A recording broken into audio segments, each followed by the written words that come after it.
Ko'rib turganingizdek, наружный adapter sinib ketib qolgan. Rezbasi mana bu kranning ichida qolib ketib qolgan. Devorni buzib o'tirmaymiz. Bunga chiroyli yechim qilamiz, xudo xolisa. Ko'rib turganingizdek, adapter ichida rezbasini ham sug'urib oldik. Nasakani tiqish uchun mana bu ichidagi plastmaslarni, ergalarini olib olishimiz kerak. Bo'lmasa ichida probka bo'lib qolib ketib qoladi mana shu narsa. Nasatkani ham paykani tiqdik. Buni eritib turib, keyin ulab olamiz davomini.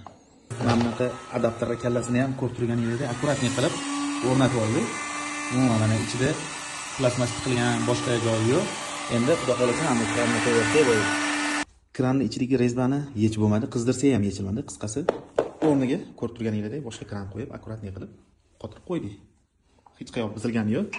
Buni doktorlarning tilida implant deb nom berdik. Qisqasi, batareyaga suv to'lg'izdik, zakonniy ishlayapti, suv oqayotgan joylari yo'q.